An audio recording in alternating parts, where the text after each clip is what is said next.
திமுக ஆட்சியின் போது தமிழ்நாடு அரசு டாஸ்மாகில் 3600 கோடி ரூபாய் கையாடல் நடந்துள்ளதாக குற்றம் சாட்டியுள்ள மதுவிலக்குத்துறை அமைச்சர் விக்னேஷ், டாஸ்மாக் நிறுவனத்தை தனியாரிடம் ஒப்படைக்கும் எந்த திட்டமும் அரசிடம் இல்லை என விளக்கமளித்துள்ளார். நீங்க அந்த 10 ரூபா டெபாசிட் போக ஒரு 10 ரூபா வாங்கிட்டு இருந்தாங்க. இவங்க இல்ல இந்த 10 ரூபா பதில் இந்த 1 வருஷமா தான் இது நடந்துட்டு இருக்குது. இந்த ஸ்டிக்கருங்கிறது கோர்ட் ஆர்டர் வந்து 1 வருஷமா தான். ஆனா இவங்க வாங்கிட்டு இருக்கிறது கிட்டத்தட்ட 4 வருஷமா வாங்கிட்டு இருந்தாங்க. 2021ல இருந்து இந்த 10 ரூபா வாங்கிட்டு இருந்தாங்க. ஒரு நாளைக்கு 1 கோடி பாட்டில் சேல் ஆகும். ஒரு பாட்டிலுக்கு அவங்க 2021ல 22ல சொல்றேன், ஒரு பாட்டிலுக்கு 10 ரூபா வாங்குவாங்க.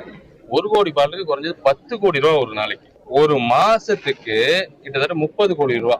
ஒரு வருஷத்துக்கு 300 கோடி ரூபா. ஒரு வருஷத்துக்கு 3600 கோடி ரூபா. இந்த 3600 கோடியும் இவங்க மட்டும் வச்சுக்கிட்டு இருந்தாங்க. அதுல என்ன தெரியுமா பண்ணாங்க? இந்த விற்பனையாளர்களுக்கு பெட்டி தூக்கறதுக்கு இந்த நீ ஒரு 5000 வச்சுக்கோ, வீட்டுக்கு போறதுக்கு இந்த ஒரு 1500 வச்சுக்கோன்னு சொல்லி அவங்களை ஏமாத்தி இவங்க வாழ்றதுக்கு அவங்க பேரை கெடுத்து வச்சாங்க.